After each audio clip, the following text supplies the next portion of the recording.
Ата-аналар математикадан жаңа дәптерді аламыз. 9 қаңтар класс жұмысы деп балаларға дәптерді ұсыныңыздар, балалар жазады. Сабақтың бүгінгі тақырыбы бұрыштар, сосын көп бұрыштар. Жазып болғаннан кейін балаларға мына фигураларды есіне түсірейік. Мынау балалар барлығы да геометриялық фигуралар. Мынау нүкте, кесінді, түзу, сәуле, қисық сызық, сынық сызық. Мана видеодан да айттым балалар. Мынау тік 4 бұрыш. Яғни оның бұрыштарының барлығы тік болғасын, бұл тік деп аталады. Тік 4 бұрыш, яғни бұрышы 4-еу, төбесі 4-еу, қабырғасы да 4-еу.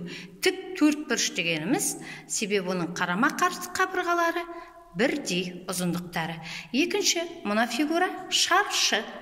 Бұның да 4 төбесі бар. Мінекей төбесі қалай белгіленеді нүктемен. Бұрышы мінекей белгіленіп тұр.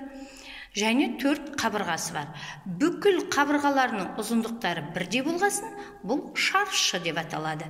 Мынау 3 бұрыш, өзі айтып тұр. Бұрышы 3-еу, міне 1 бұрыш, міне 2 бұрыш, міне 3 бұрыш. 3 қабырғасы бар. 3 төбесі бар, мінекей нүктемен көрсетіліп тұр. Сондықтан бұл 3 бұрыш. Бұрышының 3-еуі де сүйір бұрыштар. Қазір мен сіздерді түсіндіріп өтемін. Мінекей біз сонымен фигуралармен танысып өттік. Енді балалар, бүгінгі сабағымыздың мақсаты бұрыштар және көп бұрыштар.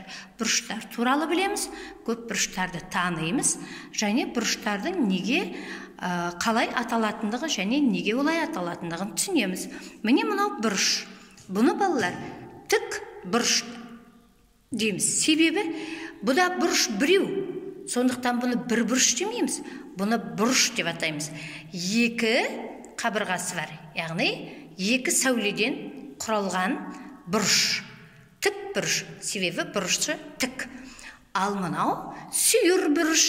Бұл да 2 сәуледен құралған бұрышы. Міне 1 бұрыш бар.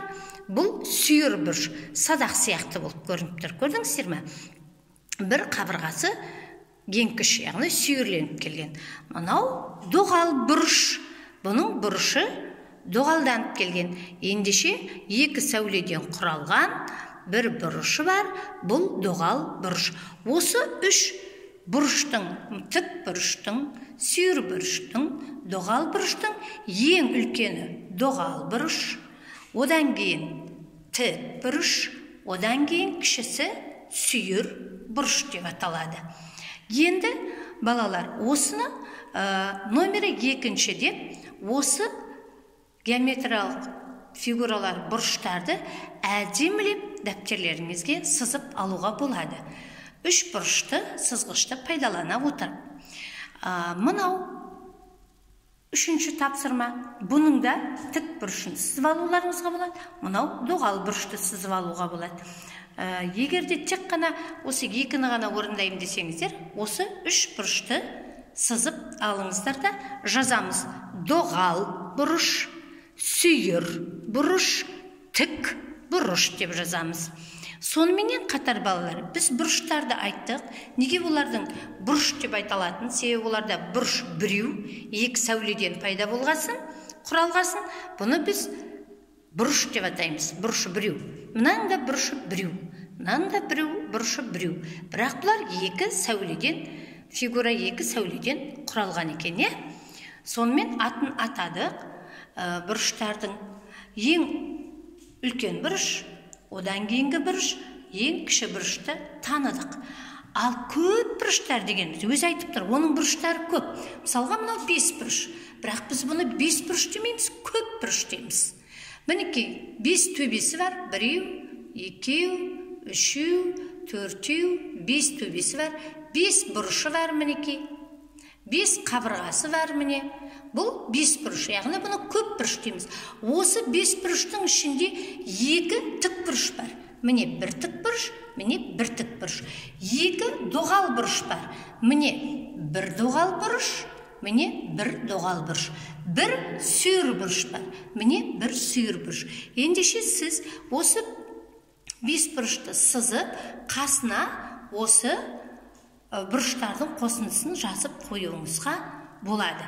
Енді екіншісі, бұлда көп бұрыш, 6 бұрыш. Бірақ 6 бұрыш демейміз, көп бұрыш деп атаймыз. Бұрыштар көп болғасын.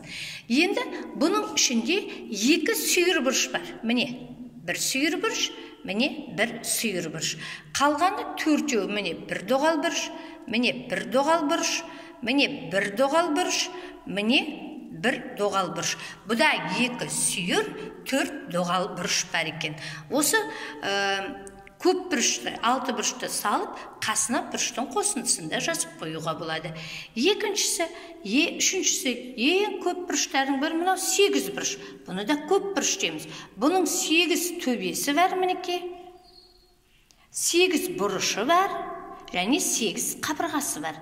Бүкіл бұрыштарының барлығы да бұндағы доғал бұрыштар. Сонда 8 доғал бұрыш бар екен. Дәптерлеріңізге осылай етіп, үлкен етпей, дәптердің торымен сызғышты пайдалана отырып, осылай сызып, қасына бұрыштардың қосындысын жазып қойыңыздар. Ал мынау дәптерімізге сонда екінші тапсырма, бұрыштар түсірек, сосын көп бұрыштарды түсірек. Содан кейін 2 тор тастап, үй жұмысын орындайық. Үй жұмысы номер 8. Әрбір фигураның неше төбесі бар? Жазыңыздар, неше төбе бар? 3 төбесі бар. Неше қабырғасы бар? Мінекей қараңыздар, жаңа түсіндірдім. Неше бұрыш бар? Осы сұраққа жауап жаза қойыңыздар. Дәптерге 1 доғал бұрышы бар, 3 бұрыш және 2 доғал бұрышы бар, 4 бұрыш сыз дейді. Ойланып, осыны сызып, сіздер маған дәптерлеріңіздің орындаған бетін осылай түсіріп, кейін қарай салып жіберуге болады WhatsApp-қа. Жеке-жеке мен сіздерді бағалап кейін қарай жіберемін. Бүгінгі сабақта жақсылап мұқият манағы жіберілген видеоны және дәптерге орындау керекті орындарсыздар. Рахмет балаларым.